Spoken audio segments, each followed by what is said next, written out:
Hello students, আমি অমরেন্দ্র ঘোষ তোমাদের সকলকে চলতড়িৎ বা কারেন্ট ইলেকট্রিসিটি চ্যাপ্টারের সেকেন্ড পার্টে অনেক অনেক স্বাগত জানাই। তো আগের ভিডিওতে আমরা কি জেনেছিলাম, তড়িৎ আধান কী, কুলম্বের সূত্র কী, তারপরে আমরা তড়িৎ ক্ষেত্র, তড়িৎ বিভব এবং পোটেনশিয়াল ডিফারেন্স অর্থাৎ বিভব পার্থক্য ইত্যাদি নিয়ে ইন ডিটেল আলোচনা করেছি। আই হোপ তোমরা সকলে আগের ভিডিওতে দেখে নিয়েছো। এবার আজকের ভিডিওতে আমরা যে বিষয়গুলো নিয়ে আলোচনা করতে চলেছি তার মধ্যে প্রথমটা হচ্ছে তড়িৎচালক বল বা ইলেকট্রোমোটিভ ফোর্স। আচ্ছা, এই ইলেকট্রোমোটিভ ফোর্স যেটা ফোর্স বলছি বা তড়িৎচালক বল বলছি, সেটা কি আসলে বল না অন্য কিছু? তারপরে সেকেন্ড আমরা যেটা প্রশ্ন খোঁজার চেষ্টা করবো যে বিভব পার্থক্য আর তড়িৎচালক বলের মধ্যে কি পার্থক্য আছে, ঠিক আছে? বিভব পার্থক্য আর তড়িৎচালক বল এদের মধ্যে বা পার্থক্য কী আছে, এটা কি সেম না আলাদা? তারপর আমরা তড়িৎ কোষ কী সেটা নিয়ে আলোচনা করব, তার বিভিন্ন প্রকার নিয়ে আলোচনা করব, আর last but not the least সবচেয়ে ইম্পর্টেন্ট যেটা সেটা হচ্ছে তড়িৎ প্রবাহ মাত্রা কী সেটা নিয়ে আলোচনা করব। তো ভিডিওতে একদম শুরু থেকে শেষ পর্যন্ত মন দিয়ে দেখো, স্কিপ করো না, কারণ এটা তোমাদেরই লস হবে। একদম ভালোভাবে নোট করো, যেগুলো বলবো আমি খুবই হেল্পফুল হবে ভিডিওটা। তো প্রথমে আমাদের পয়েন্ট যেটা হচ্ছে সেটা হচ্ছে তড়িৎচালক বল। তড়িৎচালক বল বোঝার জন্য আমাকে আগের ভিডিওতে যেটা বলেছিলাম সেটা একটু রিভাইজ করে নিই জিনিসটা। আমি বলেছিলাম যে একটা উচ্চ বিভব বিশিষ্ট পরিবাহীর সাথে একটা নিম্ন বিভব বিশিষ্ট পরিবাহীকে পরিবাহী তার দিয়ে যদি যোগ করে দিই, কী বললাম? উচ্চ বিভব বিশিষ্ট পরিবাহীকে নিম্ন বিভব বিশিষ্ট পরিবাহীর সাথে যেটা একটা পরিবাহী তার, সেটা যে কোনো তার হতে পারে, তামার তার হতে পারে, অ্যালুমিনিয়ামের তার হতে পারে, সাথে যদি যুক্ত করে দিই, তাহলে উচ্চ বিভব থেকে নিম্ন বিভবের দিকে কারেন্ট ফ্লো হবে বা তড়িৎ প্রবাহিত হবে। এটা আমরা আগে ভিডিও দেখেছিলাম। আর যেটা কনভেনশন যেটা বলছে, কনভেনশন মানে যেদিক বরাবর কারেন্ট যায় তার ঠিক অপোজিট ডিরেকশনে, বিপরীত দিকে কি যায়? তড়িৎ যায়, ঠিক আছে? ইলেকট্রন যায়। যেদিকে কারেন্ট যায় তার ঠিক অপোজিট ডিরেকশনে ইলেকট্রন যায়। তাহলে এদিকে যদি কারেন্ট যায় তাহলে এর ঠিক অপোজিট ডিরেকশনে এদিক বরাবর কি যাবে? ইলেকট্রন। তাহলে এদের মধ্যে এই উচ্চ বিভব নিম্ন বিভব থেকে কারেন্ট যাওয়ার পিছনের কারণটা কি? কারণ হচ্ছে বিভব পার্থক্য। একজনের বিভব বেশি, একজনের বিভব কম। এই কারণ বিভব পার্থক্য থাকার কারণে এদের মধ্যে এই কারেন্টটা সাপ্লাই হবে। যখন বিভব পার্থক্য থাকবে না, মানে এর বিভবটা আর এই বিভবটা যখন সমান হয়ে যাবে, তখন কিন্তু বিভব প্রবেশ শূন্য হবে, মানে কোনো কারেন্ট ফ্লো হবে না। একটা ছোট্ট একটা ডাটা নিয়ে জিনিসটা বোঝা যাক। ফর এক্সাম্পল, আমি যে উচ্চ বিভবটার কথা বলছি সেটা ধরে নিচ্ছি প্রথমে 60 ভোল্ট এর তড়িৎ বিভবটা ছিল, আর এর যে ছিল নিম্ন বিভবের সেটা ছিল 20 ভোল্ট। ওকে, এইবার যখন কারেন্টটা ফ্লো হতে শুরু করলো, এবার এ ধীরে ধীরে বিভবটা কমবে, এ ধীরে ধীরে বিভবটা বাড়বে। তাই ধরে নিচ্ছি প্রথমে এবার এটা 50 হলো, এটা 30 হলো, ঠিক আছে? আবার এটা 10 কমলো, নিয়ে 40 হলো, 10 বাড়লো, নিয়ে 40 হলো, ব্যাস 40 হয়ে গেছে। মানে বিভবটা সমান হয়ে গেছে দুটো ক্ষেত্রেই। কোনো এবার বিভব পার্থক্য নেই, বিভব পার্থক্য শূন্য, মানে সেক্ষেত্রে আমার কোনো কারেন্ট ফ্লো হবে না, সেক্ষেত্রে কোনো কারেন্ট ফ্লো হবে না।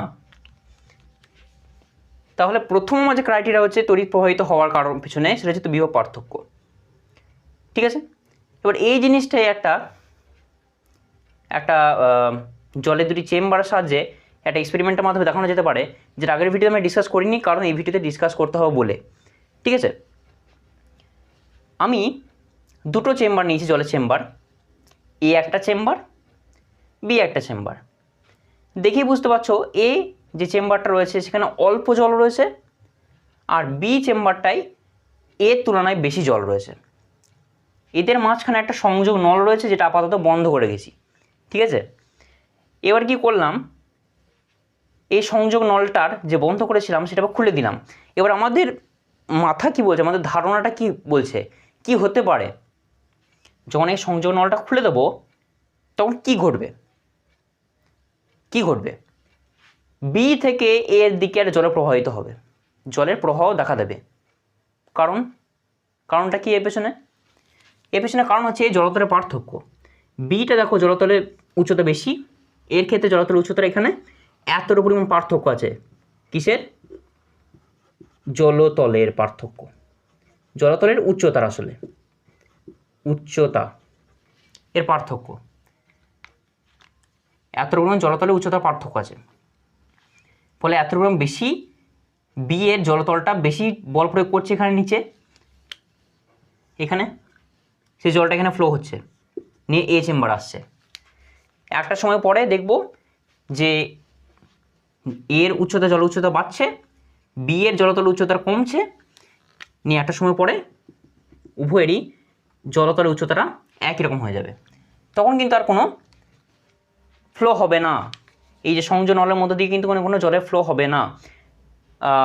সেক্ষেত্রে আমার কোনো জল ফ্লো হচ্ছে না, যেটা অনেকটা আমাদের এই উচ্চ বিভব নিম্ন বিভবের ক্ষেত্রেই দেখছিলাম যে বিভব যখন দুটো ক্ষেত্রে সমান হয়ে যাচ্ছে কোনো কিন্তু কারেন্ট ফ্লো হচ্ছে না। কিন্তু আমরা যদি এই যে কারেন্টের ফ্লো হচ্ছে এখানে, এটা যদি আমি কন্টিনিউয়াসলি পেতে চাই, মানে এটা থামবে না, একটা সময় পরে এখানে যখন শেষ হয়ে যাচ্ছে কারেন্টের ফ্লোটা, কিন্তু আমরা যদি চাই যে কারেন্টটা এখানে চলতেই থাকবে, তখন আমরা কি করব? ঠিক আছে, তো এটার ক্ষেত্রে আমরা যদি ভাবি আগে, তারপরে এখানে আসছি, যেখানে আমি যদি জলের ফ্লোটা পেতেই থাকি, মানে পেতে চাই কন্টিনিউয়াসলি যেন জলের ফ্লোটা পাই, সেটার জন্য আমি কী করব? তখন আমি একটা কাজ করব,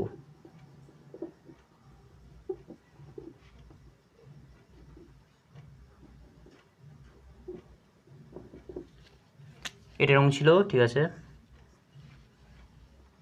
এটা হচ্ছে পার্থক্যটা, উচ্চতার পার্থক্য জলতলের, বেশ, এর আর একটা মুছে দিই। এবার আমি এখানে একটা এক্সট্রা পাইপ ফিট করলাম, জলের পাইপ, এরমভাবে। আপাতত এই মুখগুলো বন্ধ রেখেছি, সংযোগ নলের অংশটা বন্ধ রেখেছি, এই দুটো অংশ আমি বন্ধ রেখেছি, কোনো জলে ফ্লো হচ্ছে না আপাতত। যখন এবার সংযোগ নলগুলোর জলগুলো ফ্লো হতে দেবো, খুলে দেবো মুখগুলো, তখন কী হবে? এই জলটা এদিকেও আসবে, ঠিক আছে, এটা স্বাভাবিকভাবে আমাদের এটা মনে হতেই পারে। এবার আমি কী করলাম, এটা মজার ব্যাপার করলাম, যেখানে একটা পাম্প ফিট করে দিলাম। পাম্প তোমরা দেখেছো হয়তো, এটা সেই সাইকেলের চাকা হাওয়া দেওয়ার পাম্প নয়, ঠিক আছে, ওটাকে সিরিঞ্জ বলি আমরা, কিন্তু এটা এক্ষেত্রে আমি কোন পাম্প বলছি, এটা সেই জলের পাম্প। কোনো একটা পুকুর থেকে বা কোনো জলসেচ করা কোনো একটা জলাধার থেকে যখন আমরা জমিতে জল দিতে চাই, তখন কী করি? পাম্পের সাহায্যে জলটাকে জলাধার থেকে নিয়ে এসে জমিতে ফেলি, ঠিক আছে, সেই পাম্পটা আমি এখানে রেখেছি। এবার এই পাম্পটা এমনভাবে ফিট করেছি যেন এখান থেকে জলটা আনবে, এবার পাম্পটাকে ঠেলে এই দিকে বি চেম্বারের দিকে জলটাকে তুলে দেবে। মানে কোন দিকে টানছে? এ চেম্বার থেকে জলটা টানছে, নিয়ে বি চেম্বারে বল প্রয়োগ করে ঠেলে ওপর দিকে তুলে দিচ্ছে, ঠিক আছে। এইবার যখন সংযোগ নলগুলো সব খোলা আছে, পাম্পটাও আমার চলছে, তখন এখানে বি থেকে জল কিন্তু আর এদিকে আসতে পারবে না, কারণ এখানে পাম্পটা বল প্রয়োগ করে উপর দিকে জল তুলছে, কারণ বি এ জলটা আর এখানে নামতে পারবে না, বি এ জলটা তখন এদিকে যাবে, ঠিক আছে। নিয়ে এই কী চাইবে? এই জলতলের উচ্চতাটা সমান করার চেষ্টা করবে এ আর বিরা।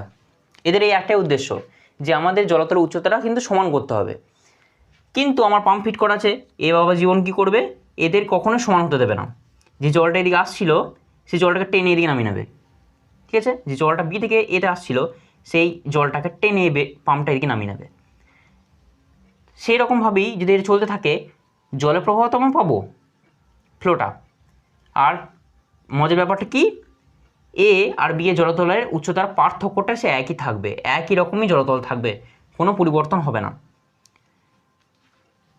তো এখানে এই যে কন্টিনিউয়াস জলে ফ্লো হচ্ছে, কেউ একজন বলবে যে পাম্পে যদি যে তেলটা ইউজ করছি সেটা যখন শেষ হয়ে যায়, তখন তো আমি সেই ফ্লোটা পাবো না, তখন একটা সময় পরে ফ্লোটা বন্ধ হয়ে যাবে।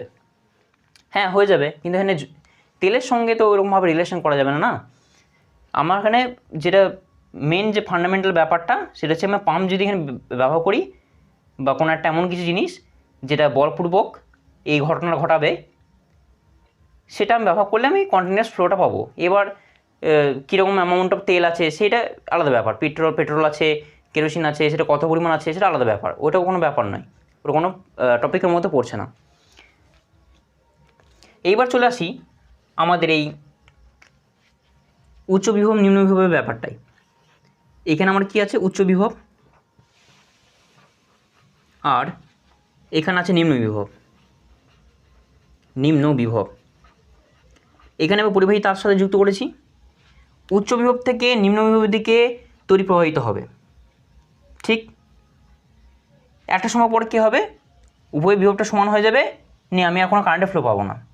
তা আমি একটা জিনিস যদি করি, যে এখানে যেমন পাম্প একটা কাজ করছিল, যে জলটাকে টেনে নিচ্ছিল, নিয়ে ফ্লোটাকে বজায় রাখছিল, এদেরকে সমান হতে দিচ্ছিল না, ঠিক সেরকমভাবে যদি পাম্পের মতো কোনো একটা জিনিস আমি যদি এদের সাথে যুক্ত করে দিই, নিয়ে এদের ফ্লোটা যদি চলতেই থাকে, সেরকম কিছু করা যেতে পারে কি? হ্যাঁ, করা যেতে পারে।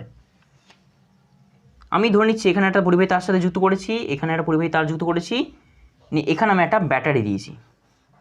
ব্যাটারি, এটা কি? এটা হচ্ছে ব্যাটারি। এই ব্যাটারির এদিকে পজিটিভ প্রান্ত আছে, এদিকে নেগেটিভ প্রান্ত আছে। এবারে কি করবে, এখান থেকে আধান যাচ্ছিল, মানে আমি ধরে নিচ্ছি চার্জ, যেটা বলছি চার্জ, এখান থেকে চার্জ যাচ্ছিল বা আধান উচ্চ বিভব থেকে নিম্ন বিভবের দিকে। এবার ব্যাটারি কী করবে, এই নিম্ন বিভব থেকে সেই চার্জটাকে টেনে নেবে, ঠিক আছে, নিয়ে সেটা আবার উচ্চ বিভবে দিয়ে দেবে। সে একই পরিমাণ চার্জটাকে আবার কী করছে, ব্যাটারি নিম্ন বিভব থেকে উচ্চ বিভবে দিয়ে দিচ্ছে।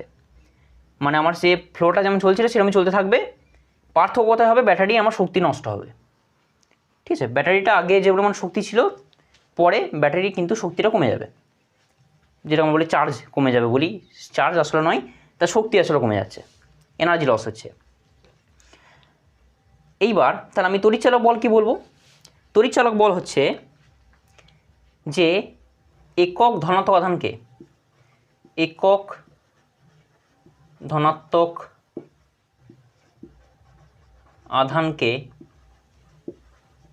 বা ধরে নিচ্ছি 1 কুলম, ঠিক আছে, 1 কুলম আধান, 1 কুলম আধানকে নিম্ন বিভব থেকে তড়িৎ উৎসের মধ্যে দিয়ে গিয়ে উচ্চ বিভবে নিয়ে যেতে যে পরিমাণ আমাকে কার্য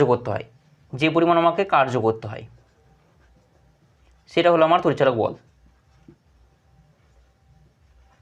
যে পরিমাণ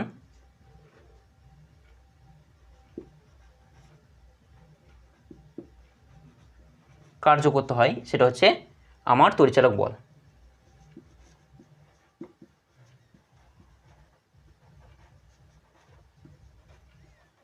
তাহলে আমি যেটা বললাম আরও রিপিট করছি, যে একক ধনাত্মক আধানকে বা 1 কুলম আধানকে বলতে পারি, নিম্ন বিভব থেকে তড়িৎ উৎসের মধ্য দিয়ে নিয়ে গিয়ে উচ্চ বিভবে পাঠাতে যে পরিমাণ আমার কার্য করতে হয়, সেটা হচ্ছে সে পরিমাণটাকে আমি বলছি, মানে যে কার্যটা করছি, মাথা রাখতে কিন্তু যে পরিমাণ কার্য করতে হয় সেটাও তড়িৎচালক বল।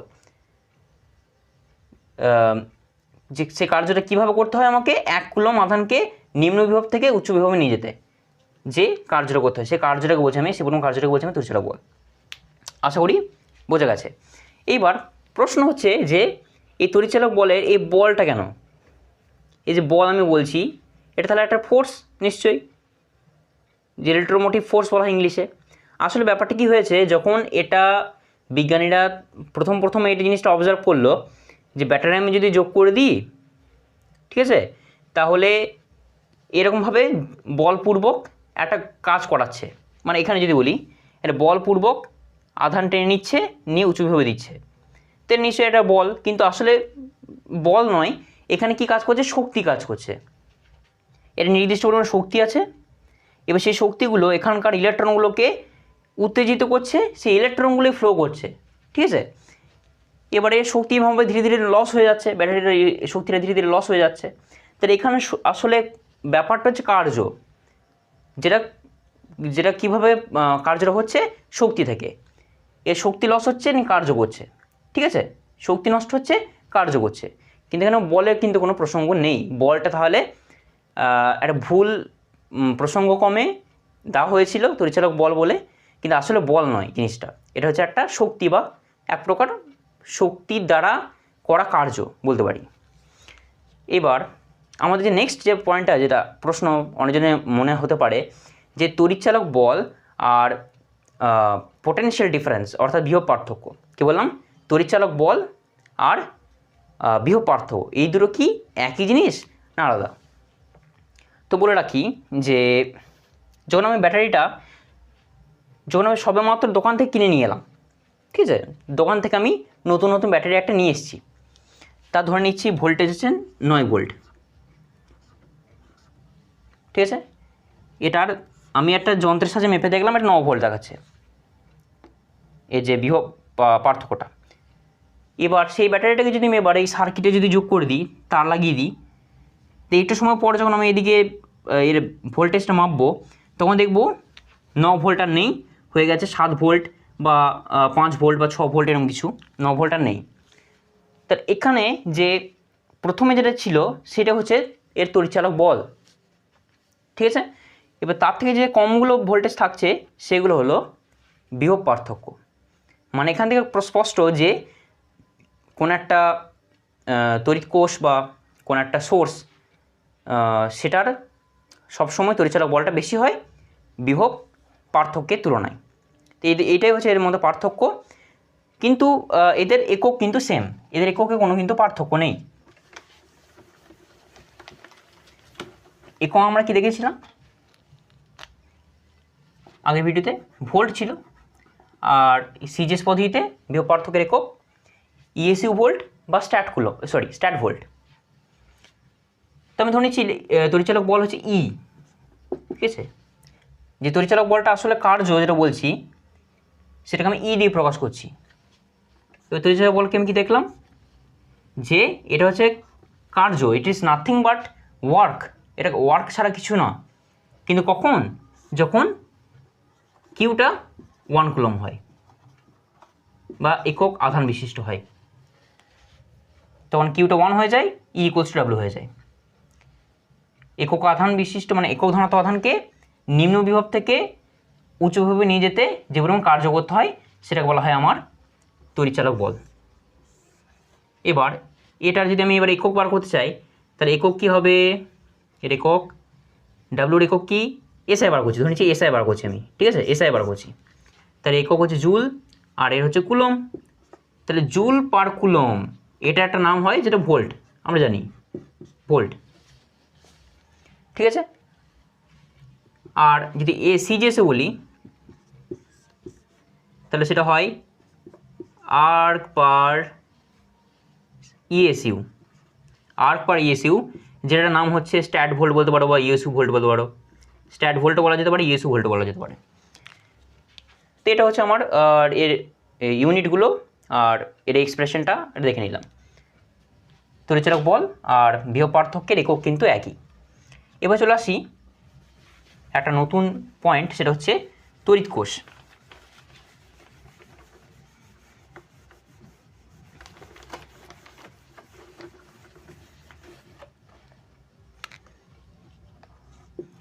তড়িৎ কোষ, তড়িৎ কোষ কি?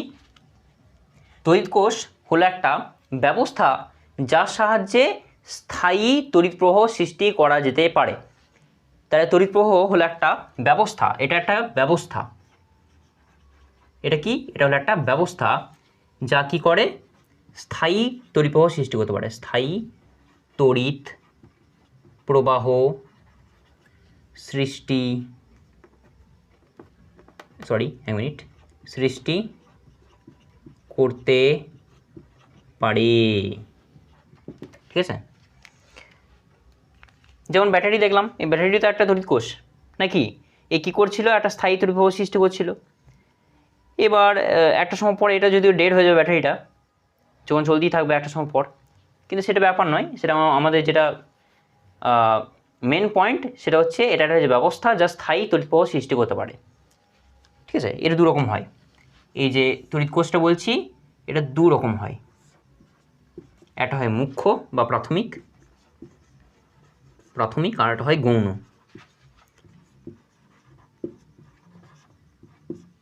এই যে প্রাথমিক যেটা বলছি আর গৌণ যেটা বলছি, এই দুটোই একটা কাজ করে, সেটা হচ্ছে মানে তড়িৎ কোষ মানেই একটা কাজ করে, তারা রাসায়নিক শক্তিকে তড়িৎ সূত্রে রূপান্তরিত করে, ঠিক আছে।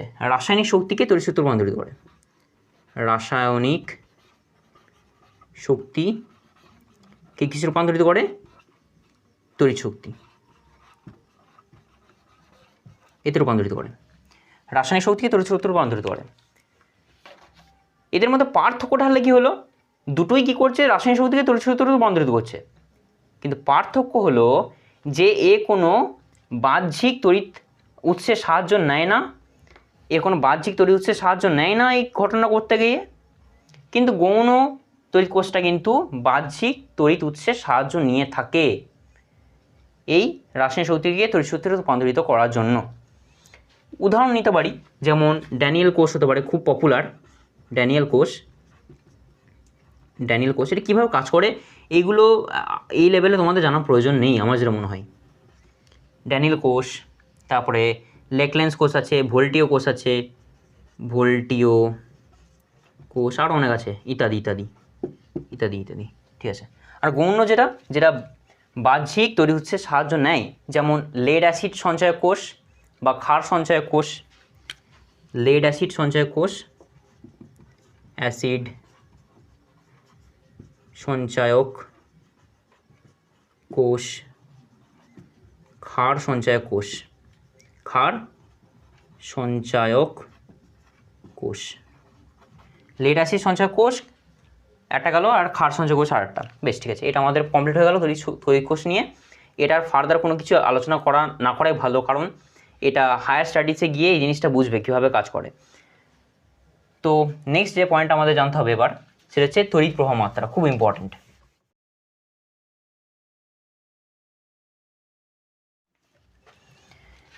এবার আমি আগের মতনই একটা উচ্চ বিভব, একটা নিম্ন বিভব একে আমি পরিবাহী তারের সাথে যুক্ত করেছি।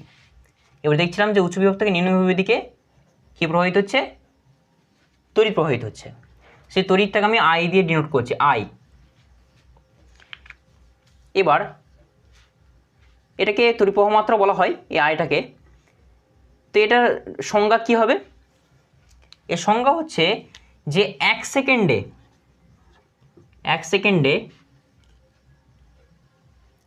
প্রবাহিত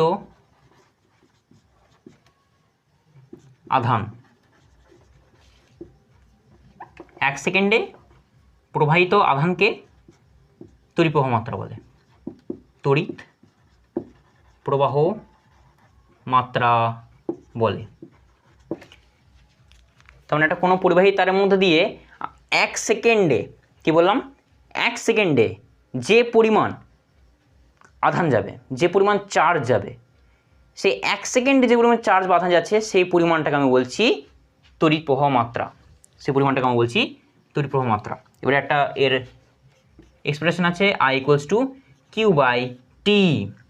এই যে কিউটাকে দেখতে পাচ্ছ সেটা আমাদের চার্জ জানা আছে, টিটা হচ্ছে সময়, আর আইটা হচ্ছে আমার তড়িৎ প্রবাহ মাত্রা। কিউয়ের একক কি, যদি এসআই বলি, এর কুলম আর এর হয় সেকেন্ড। এই কুলম পার সেকেন্ড এটাও একটা পপুলার একটা নাম আছে, সেটা অ্যাম্পিয়ার, এ দিয়ে প্রকাশ করা হয়। এটার নাম কি, অ্যাম্পিয়ার। এটা সে ক্রিকেট খেলার অ্যাম্পিয়ার নয়, ঠিক আছে, আউট দেয়, ওয়াইড বল দেয়, ওই অ্যাম্পিয়ার নয়। এই অ্যাম্পিয়ার আলাদা অ্যাম্পিয়ার, ঠিক আছে। I = Q/T শোনা হচ্ছে কুলম পার সেকেন্ড। এই কুলম পার সেকেন্ডটাকে আমি বলছি অ্যাম্পিয়ার, এ দিয়ে ডিনোট করা হয়। এবার এর একটা অন্য একটা ডেফিনেশন আছে। এবার আমি যে ডেফিনেশনটা বললাম না, সেটাকে একটু ঘুরিয়ে ভালোভাবে ডেফিনেশনটা দেওয়া হয়, যে এটা ধরে নিচ্ছি জুম করে দেখানো হয়েছে, ঠিক আছে। এটা যে পরিবাহী তারটা, সরু তারটা, সেটাকে জুম করে দেখানো হয়েছে। এবার এটা হলো প্রস্থচ্ছেদ, এটা হলো প্রস্থচ্ছেদ, এটা প্রস্থচ্ছেদ, এগুলো সব। তো এই যে কোনো প্রস্থচ্ছেদের, এই পরিবাহী তারের যে কোনো প্রস্থচ্ছেদের মধ্য দিয়ে এক সেকেন্ডে যে পরিমাণ, এটা এক সেকেন্ডে সেটা এক সেকেন্ডে যে পরিমাণ আধান প্রবাহিত হয়, একই জিনিস, শুধুমাত্র এই প্রস্থচ্ছেদ বলে দিল। যে কোনো প্রস্থচ্ছেদের মধ্যে দিয়ে, যে কোনো আচ্ছা এখানে জায়গা হবে না, এখানে করি, যে কোনো প্রস্থচ্ছেদের মধ্য দিয়ে এক সেকেন্ডে যে পরিমাণ আধান প্রবাহিত হয়, যে পরিমাণ আধানকে বিচ্ছিরে হাতে লেখা প্রবাহিত হয়, তাকে কি বলে, তাকে প্রবাহ মাত্রা বলা হয়, তড়িৎ প্রবাহ মাত্রা। তড়িৎ প্রবাহ মাত্রা বলে। ঠিক আছে, এখানে হয়ে গেল আমার। এটা হচ্ছে একই জিনিসটা, সবই একই, শুধুমাত্র প্রস্থ যেটা ব্যাপার চলে এসছে। এবার এগুলো স্টুডেন্টদের বুঝতে অসুবিধা হয়, আর যে সমস্ত জিনিস স্টুডেন্টদের বুঝতে অসুবিধা হয় সেগুলি সাধারণত বইয়ে সংজ্ঞা হিসেবে দেওয়া থাকে। ঠিক আছে, মানে সিম্পল ভাষায় জিনিসটা ব্যাখ্যা করতে অনিচ্ছুক তারা এরকমভাবে জটিল জটিল টার্মগুলো যোগ করে দেবে, নিয়ে আরও জিনিসটাকে কমপ্লিট করে দেওয়ার চেষ্টা করে, কমপ্লিকেটেড করার চেষ্টা করে। তো এই প্রস্থচ্ছেদের টার্মটা এখানে যোগ করে দিয়েছে, সবই একই ছিল, শুধু প্রস্থচ্ছেদের টার্মটাকে যোগ করে দিয়েছে। এই যে স্ট্যান্ডার্ড ডেফিনেশন সেটাই, এটাই পড়বে, এটাই মুখস্থ করবে, এটাই পরীক্ষায় লিখবে, একই ব্যাপার। ঠিক আছে, তো এখান থেকে একটা ছোট্ট অঙ্ক করে নেওয়া যাক, যদি দিয়ে দেয় বলা যায় না তো। একটা অঙ্ক যেমন জাস্ট একটু জিনিসটা হয়ে থাকবে, মনে থাকবে সেরকম একটা অঙ্ক, যেমন বলে দিচ্ছি, হ্যাঁ ধরে নেওয়া যাক 4 মিনিটে, বেশ ঠিক আছে, 4 মিনিটে আমার একটা পরিবাহী তারের মধ্যে দিয়ে 240 কুলম কী যাচ্ছে, কারেন্ট যাচ্ছে, মানে আধান যাচ্ছে, ধরে নিচ্ছি আধান। ঠিক আছে, তাহলে আমাকে বার করতে চেয়েছে আইটা বা তড়িৎ প্রবাহ মাত্রা, যেটা কি তড়িৎ প্রবাহ মাত্রা, তড়িৎ প্রবাহ মাত্রা এটা বার করতে বলেছে। তাহলে আমার একটা সূত্র জানা আছে, যেমন টি বলে দিল মানে সময়, আর কিউ মানে কত আধান।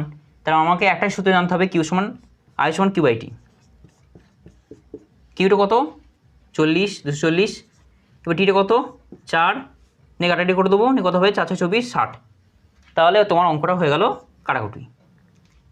একটা জিনিস এবার এখানে খেয়াল রাখতে হবে, যেখানে মিনিটে দেওয়া আছে, ঠিক আছে, এখানে যদি মিনিটে বসিয়ে দাও তাহলে তোমার অঙ্ক গেল কাটাকুটি। এখানে কি বসেছিলাম দেখো, কিউটা কুলম্বে বসেছিলাম আর টিটাকে সেকেন্ডে বসেছিলাম। তাহলে আমার খেয়াল রাখতে হবে যে এটা যখন কুলম্বে বসাচ্ছি তখন আমাকে এটাকে অবশ্যই কিসে কনভার্ট করতে হবে, সেকেন্ডে। 1 মিনিট সমান 60 সেকেন্ড, তাহলে 4 মিনিট সমান 4 × 60, এত সেকেন্ড হলো। এবার কাটাটি করব, 0 0 কাটলাম, 4 24, 4 মানে হচ্ছে 1 অ্যাম্পিয়ার বা এত কুলম পার সেকেন্ড, যা কিছু বলা যেতে পারে। তো একটা অঙ্ক নিয়ে আলোচনা হয়ে গেল শেষকালে। আশা করি এই ভিডিওতে তোমাদের কোনো বুঝতে অসুবিধা হয়নি। কোনো কিছু বুঝতে অসুবিধা হলে অবশ্যই নিচে কমেন্ট সেকশনে কমেন্ট করে আমাকে জানিও। আজকের মতো এতটাই, দেখা হচ্ছে আবার পরের ভিডিওতে। টিল দেন পড়তে থাকো, শিখতে থাকো।